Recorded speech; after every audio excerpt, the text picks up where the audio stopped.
Our today's topic is Kirchhoff's law. ठीक है, अब ये जो किरचॉफ साइंटिस्ट थे, इन्होंने क्या दिए थे, दो लॉज इन्वेंट किए थे जिससे हमारे जो कॉम्प्लिकेटेड सर्किट है हम उसको सॉल्व करते हैं। अब हमारे दो लॉ, जो दोनों ने दो लॉज दिए थे वो कौन से थे, एक तो करंट लॉ और सेकंड हमारा लॉ कौन सा था, वोल्टेज लॉ।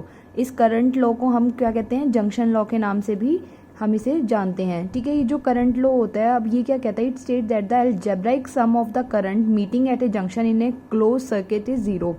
ये क्या है, वो हमारा कोई जंक्शन है तो इसका जो जितने भी करंट्स हैं, जिसका जो अलजेब्राइक सम होगा वो क्या होगा, ज़ीरो। उसका मतलब क्या हुआ कि आपका जितना भी करंट अंदर आ रहा है उतना ही करंट बाहर जा रहा है। लास्ट वीडियोस में भी हमने देखा था करंट क्या होता है, करंट किससे प्रोड्यूस होता है, चार्जेस की वजह से। और हमने पहले चैप्टर में देखा होगा, अगर आप लोगों ने फर्स्ट चैप्टर में ये रीड किया होगा कि चार्जेस कभी भी नाइदर क्रिएट नॉट डिस्ट्रॉयड। ठीक है, ये वो हमेशा कंजर्व रहते हैं, कभी भी आपके सेल या बैटरी के अंदर नहीं रहते, वो प्रोड्यूस होते हैं और ख़त्म भी हो जाते हैं साथ साथ।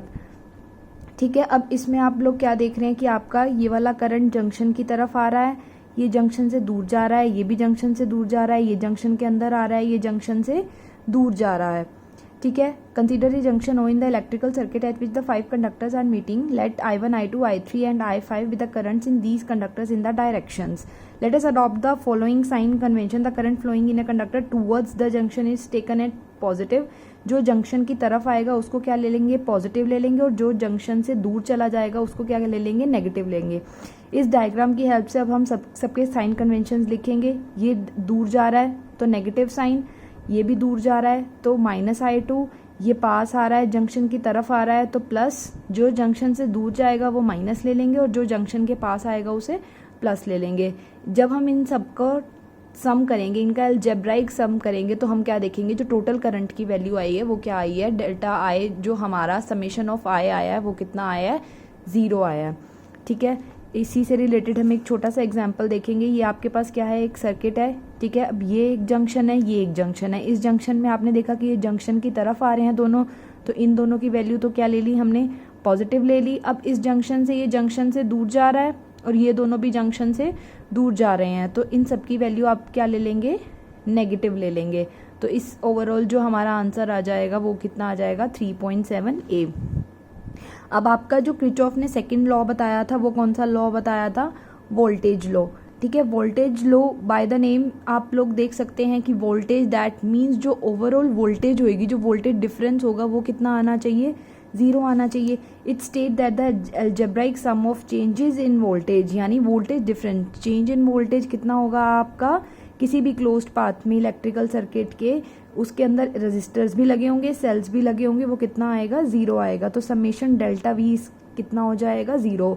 फर्स्ट लॉ में समेशन आई करंट 0 होना था, सेकेंड लॉ में वो क्या कहता है, जो आपका समेशन ऑफ डेल्टा वी होगा, चेंज इन वोल्टेज होगा, वो क्या होगा, 0 होगा। It means according to Kirchhoff second law in a close loop the algebraic sum of the EMF and algebraic sum of product of current. इसका मतलब क्या हुआ, जो आपकी EMF है, क्योंकि हम इसमें सेल्स यूज कर रहे हैं, और जो आपका अब voltage V is equals to IR होता है, तो इसका मतलब क्या हुआ, product of current and resistance V is equals to IR और EMF, जो इन सबका अलजेब्राइक सम होगा वो क्या आएगा, लूप के अंदर 0 आएगा। ठीक है, इसमें हम एक लूप कंसीडर करते हैं। ठीक है, हमने एक अब इसके अंदर भी क्या होंगे हमारे, आपको 2 रूल्स लर्न करने हैं कि आपको साइन कन्वेंशन क्या लेना है, कि पॉजिटिव क्या लेना है और नेगेटिव क्या लेना है। ठीक है, अगर हम बात करते हैं EMF की, अगर हम EMF की बात करते हैं तो हम क्या देखते हैं, अगर हम नेगेटिव पोल से पॉजिटिव पोल की तरफ जाएंगे तो EMF हमेशा क्या लेंगे, नेगेटिव। ये नेगेटिव है सेल का, ये पॉजिटिव है। अगर करंट की डायरेक्शन ये है आपकी, मतलब नेगेटिव से पॉजिटिव की तरफ आप जा रहे हो, तब तो साइन क्या लोगे, नेगेटिव लोगे। अगर आपका पॉजिटिव टू नेगेटिव आ रहा है साइन कन्वेंशन, ठीक है, अगर आप इस डायरेक्शन में जाते, पॉजिटिव टू नेगेटिव जाते, अगर करंट की डायरेक्शन आपकी ऐसे होती, C टू D होती, अभी D टू C है, तो दैट मीन्स नेगेटिव लोगे। अगर पॉजिटिव टू नेगेटिव जाओगे तो आप उसको क्या लोगे, पॉजिटिव लोगे।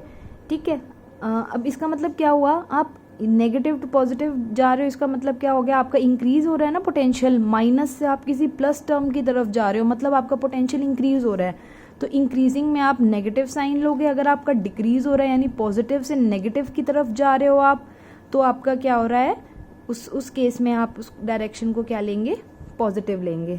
ठीक है, ये तो हो गई ईएमएफ की डायरेक्शन। अब हमें एक और डायरेक्शन भी तो चाहिए, I V is equals to I R, यानी करंट और रेजिस्टेंस की भी डायरेक्शन हम वो भी कुछ देखेंगे। ठीक है, वो किस सेंस में हम देखेंगे, the product of resistance and current in an arm of circuit is taken positive if the direction of current in that arm is same sense as we move in a closed path. जिस direction में हमारा current flow कर रहा है, suppose इस direction में हमारा current flow कर रहा है, और जब हम क्लोज्ड पाथ में उसकी डायरेक्शंस लेनी स्टार्ट करेंगे, ठीक है, अगर सपोज हम भी इसी डायरेक्शन में देखना शुरू कर रहे हैं तो हम क्या लेंगे, आई आर की वैल्यू पॉजिटिव लेंगे। अब सपोज हमारा करंट इस डायरेक्शन में जा रहा है, हम लूप इधर से देखनी स्टार्ट करते हैं, ठीक है, हम उल्टा जा रहे हैं, तब जो रेजिस्टेंस रास्ते में आएगी करंट के साथ, उसकी डायरेक्शन हम क्या लेंगे, नेगेटिव लेंगे। ठीक है, रेजिस्टेंस के केस में तो इट्स वेरी सिंपल, अगर करंट की डायरेक्शन में हम देख रहे हैं, हम करंट की डायरेक्शन में मूव कर रहे हैं, हम खुद करंट की डायरेक्शन में देख रहे हैं तो उसको पॉजिटिव लेंगे, ऑपोजिट देख रहे हैं तो नेगेटिव लेंगे। अगर हम ईएमएफ की बात करते हैं, सेल की बात करते हैं या बैटरी की बात करते हैं, अगर हम नेगेटिव टू पॉजिटिव टर्मिनल की तरफ जा रहे हैं, यानी हमारा जो पोटेंशियल है वो क्या हो रहा है, इंक्रीज हो रहा है। अगर पोटेंशियल इंक्रीज हो रहा है तो नेगेटिव लेंगे, और अगर पोटेंशियल डिक्रीज हो रहा है तो क्या लेंगे, हम इस डायरेक्शन को क्या ले लेंगे, पॉजिटिव ले लेंगे। ठीक है, और यू कैन से कि अगर आपका नेगेटिव साइन पहले आ रहा है तो आप नेगेटिव ले लोगे, अगर आपका पॉजिटिव साइन पहले आ रहा है तो आप पॉजिटिव ले लोगे। अब हम इसमें किरचॉफ्स लॉ अप्लाई करके देखते हैं। ठीक है, फर्स्ट हमने क्या लिया, A B E F A, ठीक है, ये वाली लूप ली। इसने इस लूप में क्या किया, करंट की डायरेक्शन ऐसे जा रही है इस लूप में, और हम देख रहे हैं, हम भी इसी डायरेक्शन में जा रहे हैं। ठीक है, अब सबसे पहले हमारा क्या आता है, यहाँ से I3R2 ये करंट आया हमारा, हम इस डायरेक्शन में देख रहे हैं और हमारा करंट भी इसी डायरेक्शन में जा रहा है, तो इसको क्या ले लेंगे, पॉजिटिव ले लेंगे। सेकंड, अब I1 करंट यहाँ से गया तो यहाँ पे भी I1 ही आएगा, तो यहाँ I1R1 सेम डायरेक्शन करंट, हम भी सेम डायरेक्शन में जा रहे हैं तो ये भी पॉजिटिव हो जाएगा। अब नेगेटिव साइन पहले आ गया तो ई क्या हो जाएगा, आपका नेगेटिव हो जाएगा। यहाँ से आप इसकी वैल्यू निकाल लोगे, ई की वैल्यू निकाल लोगे। सिमिलरली अगर आप ये पूरा पाथ देखते हैं, A B C D E F A, ठीक है, A B C D E F A, ठीक है, इसमें सबसे पहले क्या आता है, आप नीचे की तरफ आ रहे हैं। ठीक है, यहाँ से नीचे की तरफ आ रहे हैं। अब आपका E2 पहला पॉजिटिव आ रहा है तो हमने ये पॉजिटिव ले लिया E2। अब आगे जब आप बढ़ेंगे, इसमें देखो करंट की डायरेक्शन क्या है, करंट की डायरेक्शन ऊपर को जा रही है, बट हम किधर जा रहे हैं, इधर को जा रहे हैं, राइट साइड जा रहे हैं। ठीक है, करंट लेफ्ट साइड जा रहा है, हम राइट साइड जा रहे हैं, दैट मीन्स ऑपोजिट हो गई डायरेक्शन। अब I2R3 की वैल्यू हम क्या लेंगे, नेगेटिव लेंगे। अब हम यहाँ से ऊपर जा रहे हैं, अब कोई रेजिस्टेंस है नहीं है, ऊपर गए, अब हमारे पास रेजिस्टेंस आया। अब करंट की डायरेक्शन और हमारी डायरेक्शन सेम है, दैट मीन्स ये क्या हो जाएगा, पॉजिटिव। तो I1R1 पॉजिटिव हो गया। अब रास्ते में क्या आया, आपका E1 आया, E1 नेगेटिव साइन के साथ है, फर्स्ट नेगेटिव साइन आया। ठीक है, नेगेटिव टू पॉजिटिव यानी इंक्रीजिंग पोटेंशियल, हमने इंक्रीजिंग पोटेंशियल के लिए साइन क्या देखा था, नेगेटिव देखा था, तो ये क्या ले लेंगे, -E1 ले लेंगे। अब हमने क्या करना है, सिंपली इस इक्वेशन को सॉल्व करके हमने समेशन ऑफ ई को फाइंड आउट करना है। तो इस किरचॉफ्स लॉ की हेल्प से आप क्या कर सकते हैं, करंट और वोल्टेज दोनों फाइंड कर सकते हैं, दोनों लॉज को अप्लाई करके, और साइन कन्वेंशन देखना है। फर्स्ट लॉ क्या कहता है आपका, फर्स्ट लॉ में आप कौन सा देखेंगे, करंट लॉ देखेंगे। करंट लॉ में अगर आपका करंट जंक्शन की तरफ आ रहा है तो पॉजिटिव, जंक्शन से दूर जा रहा है तो negative. Similarly in the case of the voltage law, voltage law में आप क्या देखेंगे, अगर आपका वोल्टेज, ठीक है, अगर आप सेल का देखते हैं, अगर आप ईएमएफ ई देखते हैं, अगर आप नेगेटिव टू पॉजिटिव जा रहे हैं तो नेगेटिव साइन, अगर आप पॉजिटिव टू नेगेटिव जा रहे हैं तो पॉजिटिव साइन, और अगर आप करंट की डायरेक्शन में मूव कर रहे हैं तो पॉजिटिव साइन, और opposite to direction of current कर रहे हैं तो नेगेटिव साइन। ठीक है, ये इसके बीच में, दोनों के बीच में डिफरेंस है, which is very simple and आप लोग पढ़ लेना। सेकंड हमारा जो है वो कौन सा टॉपिक होगा, व्हीटस्टोन ब्रिज प्रिंसिपल। ठीक है, अब व्हीटस्टोन ब्रिज प्रिंसिपल क्या कहता है आपका, हम क्या करते हैं, हमने अब हमारी इसमें रेजिस्टेंस देखेंगे। आप इस प्रिंसिपल में हम क्या देखते हैं कि हमारी कुछ रेजिस्टेंस लगी हुई हैं, हमारी बैटरी लगी हुई है या सेल लगा हुआ है, हमारे पास एक की है और कुछ करंट फ्लो कर रहा है उसके अंदर से। ठीक है, ये हमारा होता है व्हीटस्टोन ब्रिज। अब इसमें क्या होता है कि हमारी 3 रेजिस्टेंस तो नोन होएगी, 1 रेजिस्टेंस क्या होएगी, अननोन होएगी। तो बेसिकली हमें इसमें फाइंड क्या करनी होती है, वो अननोन रेजिस्टेंस करनी होती है फाइंड। ठीक ठीक है, वो किसकी हेल्प से करते हैं हम, व्हीटस्टोन ब्रिज प्रिंसिपल की हेल्प से। Wheatstone bridge principle states that 4 resistances are arranged to form a bridge. ये अब व्हीटस्टोन ब्रिज क्यों नाम रखा, क्योंकि ये देखो ये एक ब्रिज फॉर्म कर रहा है with the cell E and key K1 between the 2 points A and C and galvanometer G and tapping key K2 between points B and D। ठीक है, अब आपका पॉइंट कौन सा है, B एंड D, इसके बीच में भी आपकी एक क्या है, की है। अच्छा, जब आप K1 को क्लोज करेंगे और K2 को बाद में क्लोज करेंगे तो कोई डिफ्लेक्शन नहीं आना चाहिए आपका। ठीक है, आपने इसको क्लोज किया तो अब आपका ये जो इसमें गैल्वेनोमीटर लगा है, अब गैल्वेनोमीटर काम क्या करता है, ये बेसिकली बताता है कि हमारे सर्किट के अंदर से करंट फ्लो कर रहा है या नहीं कर रहा है। अब आपका इस सर्किट के अंदर से करंट फ्लो नहीं करना चाहिए, और करंट कब फ्लो नहीं करेगा, अगर आपकी वोल्टेज दोनों जंक्शंस पे सेम होएंगी। सपोज करो यहाँ 12 वोल्ट है, यहाँ भी 12 वोल्ट है, अब कोई वोल्टेज डिफरेंस है, नहीं है। जब कोई वोल्टेज डिफरेंस ही नहीं होगा तो करंट फ्लो नहीं करेगा। ठीक है, जब इन दोनों के बीच में से कोई करंट फ्लो नहीं करेगा तो गैल्वेनोमीटर आपका कोई डिफ्लेक्शन नहीं देगा। उस केस में आपका जो ब्रिज है, व्हीटस्टोन ब्रिज है, वो क्या है, बैलेंस्ड है। हमें वही इससे फाइंड आउट करना है, वही इससे हम प्रूव करेंगे। ठीक है, सबसे पहले इसमें हमने क्या लिया, जब हमने की लगाई तो कुछ हमारा करंट फ्लो करना स्टार्ट होगा, सर्किट क्लोज हो गया, अब करंट फ्लो करेगा, यहाँ से यहाँ पे जाएगा। और हमने देखा था कि अब ये क्या है, पैरेलल, दोनों अगर पैरेलल जाता है तो करंट डिवाइड हो जाता है, यहाँ I1 जाएगा, यहाँ कुछ I माइनस I1 करंट चला जाएगा। अब इस जंक्शन पे आए हम यहाँ से, अब फिर से कुछ करंट यहाँ, कुछ करंट इस साइड चला जाएगा, और बाकी का करंट यहाँ कितना था, I1 करंट था, IG यहाँ चला गया, तो यहाँ कितना चला गया, I1 minus IG, rest current यहाँ चला जाएगा। इसी केस में जैसे I माइनस I1 यहाँ जा रहा था, IG यहाँ से आया तो टोटल करंट यहाँ जाएगा, तो I माइनस I1, ये करंट भी गया, ये भी ऐड हो जाएगा, ये भी चला गया।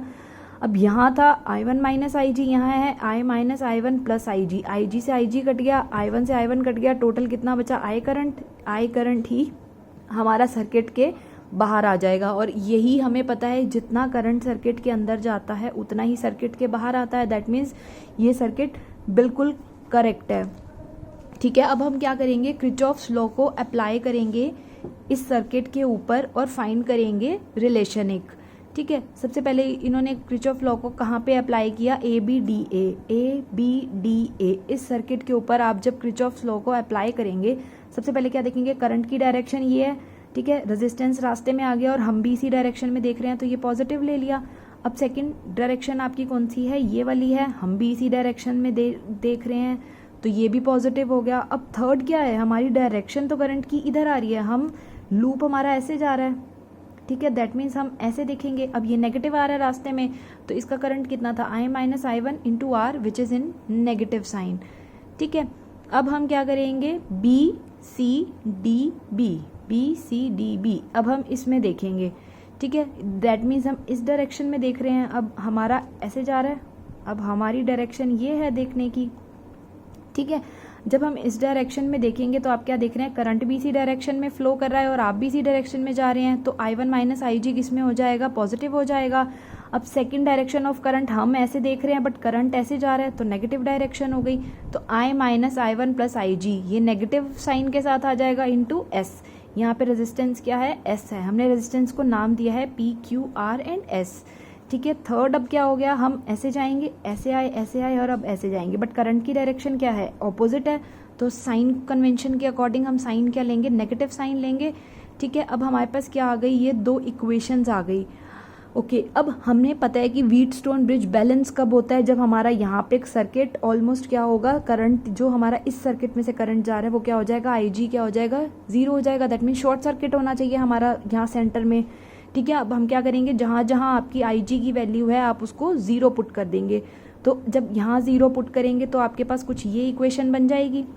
ठीक है, अगर यहाँ पे आप पुट करेंगे तो हमारे पास कुछ ये इक्वेशन बन जाएगी। जब आप इन दोनों इक्वेशंस को आपस में डिवाइड करेंगे तो हमारे पास एक रिलेशन आएगा, P/Q is equals to R/S, this over this is equals to this over this.